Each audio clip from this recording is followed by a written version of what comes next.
ಎಲ್ಲರಿಗೂ ನಮಸ್ಕಾರ. ನಾನು ನಿಮ್ಮ ಚೆನ್ನ. ಈ ಒಂದು ವಿಡಿಯೋದಲ್ಲಿ ನಾಗರ ಪಂಚಮಿ ಬಗ್ಗೆ 10 ಸಾಲಗಳು ಪುಟ್ಟ ಮಾಹಿತಿ ತಿಳಿಸ್ತಾ ಹೋಗ್ತೇನೆ. ಹಾಗಾದ್ರೆ ಒಂದು ಮಾಹಿತಿ ಅಂತಕ್ಕಂಥ ಇಷ್ಟವಾದ್ರೆ ಒಂದು ಲೈಕ್ ಅನೇಕ ವಿಡಿಯೋಗಳು ಪ್ರೋತ್ಸಾಹ ತುಂಬ ಸಿಗುತ್ತೆ. ಇನ್ನೊಬ್ರು ಶೇರ್ ಮಾಡಿ ನೋಡಿಸಲು ಸಾಧ್ಯ ಅಂತ ಅನೇಕ ವಿಡಿಯೋಗಳು ಚಾನಲ್ ಸಬ್ಸ್ಕ್ರೈಬ್ ಆಗಿ. ಹಾಗಾದ್ರೆ ಈ ಮಾಹಿತಿ ತಿಳಿದುಕೊಳ್ಳೋಣ ಬನ್ನಿ. ಮೊದಲನೇ ಪಾಯಿಂಟ್ ನೋಡಿ ಮಕ್ಕಳೇ, ನಾಗರ ಪಂಚಮಿ ಒಂದು ಪ್ರಮುಖ ಹಿಂದೂ ಹಬ್ಬವಾಗಿದೆ.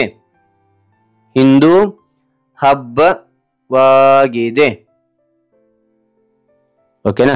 ನಾಗರ ಪಂಚಮಿ ಒಂದು ಪ್ರಮುಖ ಹಿಂದೂ ಹಬ್ಬವಾಗಿದೆ. ಎರಡನೇ ಪಾಯಿಂಟ್, ಇದನ್ನು ಶ್ರಾವಣ ಮಾಸದ ಶುಕ್ಲ ಪಕ್ಷದ ಪಂಚಮಿ ದಿನದಂದು ಆಚರಿಸಲಾಗುತ್ತದೆ.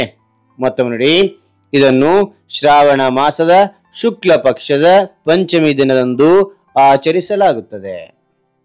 ಅದಾನಂತರ ಮೂರನೇ ಪಾಯಿಂಟ್ ನೋಡಿ, ಈ ದಿನ ನಾಗದೇವತೆಯನ್ನು ಗೌರವದಿಂದ ಪೂಜಿಸಲಾಗುತ್ತದೆ. ಓಕೆ, ಈ ದಿನ ನಾಗದೇವತೆಯನ್ನು ಗೌರವದಿಂದ ಪೂಜಿಸಲಾಗುತ್ತದೆ. ಆ ನಂತರ ನಾಲ್ಕನೇ ಪಾಯಿಂಟ್ ನೋಡಿ,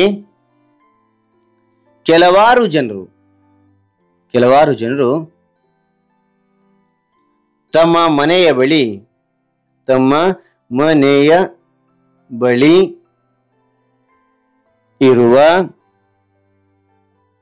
ಹಾವಿನ ಹುತ್ತುಗಳಿಗೆ ಹಾಲು ಹೂಗಳನ್ನು ಅರ್ಪಿಸುತ್ತಾರೆ. ಓಕೆನಾ? ಕೆಲವಾರು ಜನ ತಮ್ಮ ಮನೆಯ ಬಳಿ ಇರುವ ಹಾವಿನ ಹುತ್ತಗಳಿಗೆ ಹಾಲು ಹೂಗಳನ್ನು ಅರ್ಪಿಸುತ್ತಾರೆ. ಐದನೇ ಪಾಯಿಂಟ್, ಈ ಹಬ್ಬವು ನಾಗರಾಜನಿಗೆ ಕೃತಜ್ಞತೆ ಸಲ್ಲಿಸುವ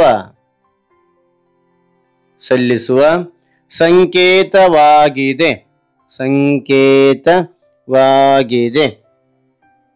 ಓಕೆನಾ? ಈ ಹಬ್ಬವು ನಾಗರಾಜನಿಗೆ ಕೃತಜ್ಞತೆ ಸಲ್ಲಿಸುವ ಸಂಕೇತವಾಗಿದೆ. ಆರನೇ ಪಾಯಿಂಟ್, ಕೆಲವರು ಈ ದಿನದಂದು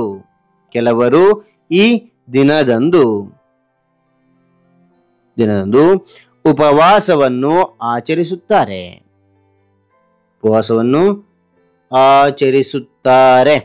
ಮತ್ತೊಮ್ಮೆ ನೋಡಿ, ಕೆಲವರು ಈ ದಿನದಂದು ಉಪವಾಸವನ್ನು ಆಚರಿಸುತ್ತಾರೆ. ಏಳನೇ ಪಾಯಿಂಟ್, ನಾಗರ ಪಂಚಮಿಯು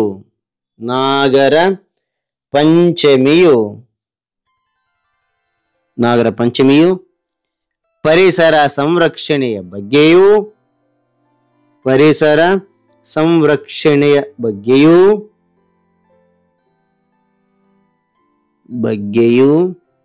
ಸಂದೇಶ ನೀಡುತ್ತದೆ. ಓಕೆನಾ? ಮತ್ತೊಮ್ಮೆ ನೋಡಿ, ನಾಗರ ಪಂಚಮಿಯು ಪರಿಸರ ಸಂರಕ್ಷಣೆಯ ಬಗ್ಗೆಯೂ ಸಂದೇಶ ನೀಡುತ್ತದೆ. ಅದಾದ ನಂತರ 8ನೇ ಪಾಯಿಂಟ್, ಈ ಹಬ್ಬವು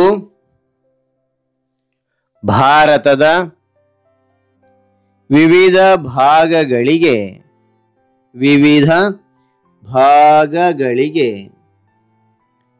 ವಿಭಿನ್ನ ರೀತಿಯಲ್ಲಿ ಆಚರಿಸಲ್ಪಡುತ್ತದೆ.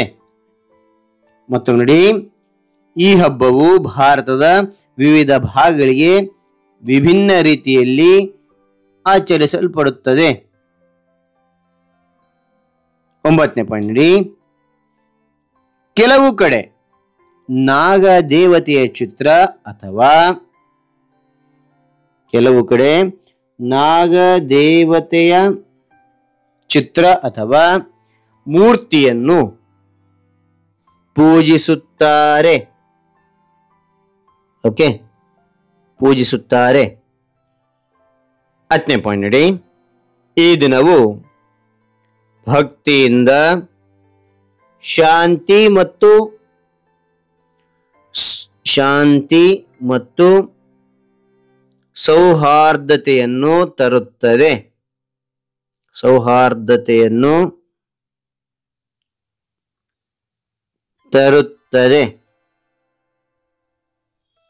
Okay, right.